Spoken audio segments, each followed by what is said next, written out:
평안하십니까, 성도 여러분. 오늘은 요한복음 6장 16절부터 29절을 물 위를 걷는 이적과 오병이어의 해설이라는 제목으로 묵상하겠습니다.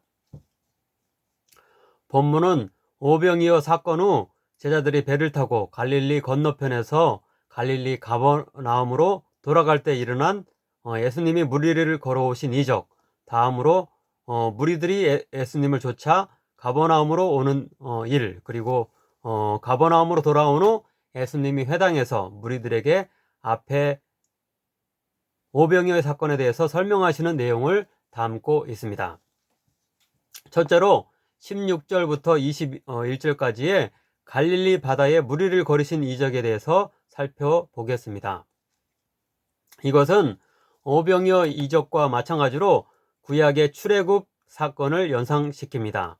즉 출애굽 때에 이스라엘 백성이 하나님의 바다를 갈라지게 하는 역사를 통해 홍해를 건넜던 사건을 생각나게 합니다. 애굽을 탈출했지만 얼마 지나지 않아 뒤로는 변심한 바로가 이끄는 대군에 추격당하고 앞에는 홍해 바다가 나타났을 때 이스라엘 백성은 진퇴양난의 위기에 빠졌고 크게 두려워했습니다. 출애굽기 14장 10절과 13절입니다. 바로가 가까이 올 때에 이스라엘 자손이 눈을 들어 본즉 애굽 사람들이 자기들 뒤에 이른지라. 이스라엘 자손이 심히 두려워하여 여호와께 부르짖고 모세가 백성에게 이르되 너희는 두려워하지 말고 가만히 서서 여호와께서 오늘 너희를 위하여 행하시는 구원을 보라. 이후 홍해 물을 갈라지게 하시는 이적으로 이스라엘 백성은 무사히 홍해를 건너 완전히 애굽을 벗어날 수 있게 되었고 바로의 대군은 전부 수장되고 말았습니다.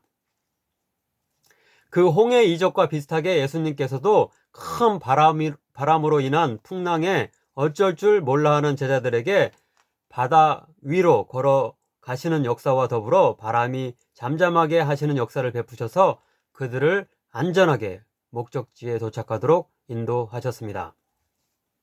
마태복음 14장 32절과 누가복음 6장 51절의 기록에는 예수님께서 배에 타심과 더불어 바람이 그치게 되었다는 사실이 보다 분명히 나와 있습니다. 본문 21절에서도 예수님이 배에 오르시자 배가 곧 그들이 가려던 땅에 이르렀다라고 예수님으로 인한 순조로운 항해를 묘사하고 있습니다. 우리도 인생이라는 항해에서 큰 풍랑 또는 진퇴양난의 위기를 당해 놀라고 두려움에 떨 때가 있을 것입니다. 아무쪼록 그때마다 예수님이 함께 하시는 구원의 역사를 경험함으로 말미암아 그 위기를 극복하고 안전하게 목적한 바를 이루며 평안을 되찾을 수 있기를 간절히 축원합니다. 두 번째로 22절부터 25절까지의 무리들이 극성스럽게 예수님을 찾아 가버나움까지 쫓아오는 장면을 살펴보도록 하겠습니다.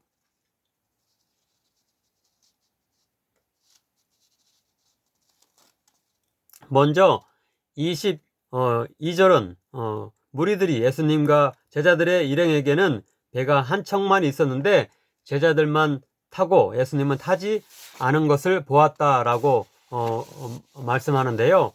이것은 앞에 예수님이 무리를 걸어서 배를 타고 있는 제자들에게로 온 이적을 확인해주는 증거라고 할 수 있습니다.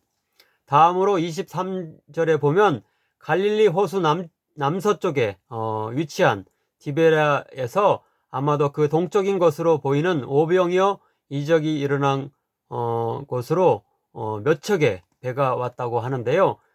이것은 어제 그 이적이 일어난 현장에 오면 혹시 예수님을 다시 볼 수 있지 않을까 해서 무리들이 다음날 타고 온 배들이었을 것입니다. 그러나 24절부터 25절을 보면 예수님이 거기에 나타나지 않으시자 그들은 다시 배를 타고 예수님이 가장 많은 사역을 펼쳤던 것으로 이렇게 복음서들에 나와 있는 가버나움, 곧 갈릴리 바다 북서쪽으로 가서 예수님을 결국 만나게 됩니다. 마지막 세 번째로 26절부터 29절에 예수님이 그 쫓아온 무리들에게 말씀하신 오병이어 이적에 대한 해설을 살펴보도록 하겠습니다. 이 해설은 59절까지 길게 이어지는데요. 59절을 보면 그 장소가 가버나움의 회당이었음을 알려줍니다. 이 말씀은 예수께서 가버나움 회당에서 가르치실 때에 하셨느니라. 예, 세 번째 단락의 그 첫 번째 구절인 26절을 보면은 예수님께서는 열심히 자신을 찾아온 무리를 반가워 하시며 칭찬하시는 것이 아니라 오히려 꾸짖고 계십니다. 너희가 나를 찾은 것은 표적을 본 까닭이 아니요 떡을 먹고 배부른 까닭이로다. 그들은 예수님이 어떤 의도로 오병이어의 이적을 행하셨는지는 모르고 다만 당장의 물질적 필요를 채워주심으로 인해 예수님을 따라다닌 것입니다. 다음으로 27절에서 예수님은 그들이 추구해야 할 보다 고차원적인 일, 곧 영적인 일에 대해 말씀하십니다. 썩을 양식을 위해 일하지 말고 영생하도록 있는 양식을 위하여 하라. 그런데 이 영생하도록 있는 양식을 주시는 분은 메시아를 가리키는 인자입니다. 이렇게 말씀하고 있죠. 이 양식은 인자가 너희에게 주리니 인자는 아버지 하나님께서 인치신 자니라. 예, 다니엘서 7장 13절부터 14절을 보면 하나님께서 자신의 권세와 영광과 나라를 위임하는 인자를 보내주실 것을 약속하는데요. 바로 그 메시아이신 인자가 그 영생의 양식을 주실 것이라는 말씀입니다. 그런데 이 인자는 예수님을 가리킵니다. 즉 3장 요한복음 3장 14절부터 15절은 모세가 광야에서 뱀을 든 것 같이 인자도 들려야 하리니 이는 그를 믿는 자마다 영생을 얻게 하려 하심이니라 라고 말씀하는데, 이것은 십자가에 들어 올려지시고 죽으시며 부활하신 예수님으로 인해 우리가 영생을 얻게 된다는 것을 가리킵니다.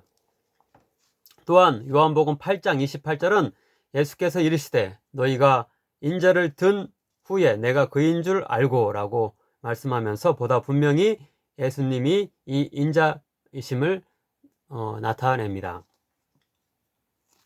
본문 끝에 28절부터 29절에서 그들의 우리가 어떻게 하여야 하나님의 일을 하오리까 라는 질문에 예수님은 하나님께서 보내신 일을 믿는 것이 하나님의 일이니라 라고 답변하고 계십니다. 그런데 이것은 하나님께서 보내신 그 인자이며 메시아이신 예수님을 믿는 것이 영생을 주시고자 하는 하나님의 복음사에게 동참하는 첫걸음임을 가르쳐주고 있습니다.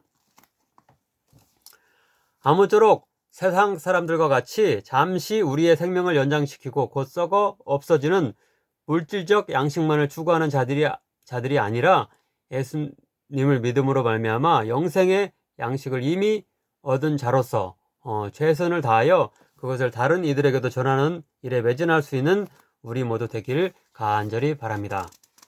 기도하시겠습니다.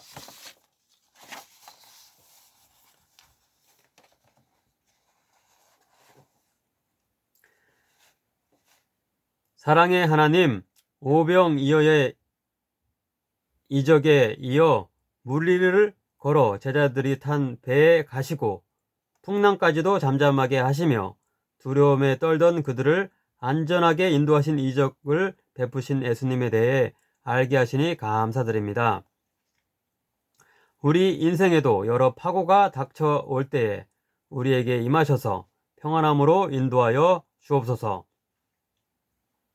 또한 물질적 필요 때문에 예수님을 이리저리 쫓아다니는 자들의 어리석음에 대해 알게 하시니 감사드립니다. 우리도 신자로 자처하지만 여전히 혹 떡으로만 사는 자가 아닌지 반성해 봅니다.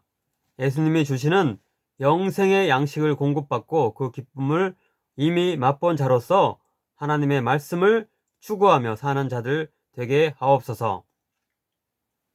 더 나아가 이 영생의 양식을 알지 못해 만족하지 못하고 결핍 가운데 있는 자들에게 예수님을 전하는 귀한 사역에 동참할 수 있는 자들 되게 하옵소서.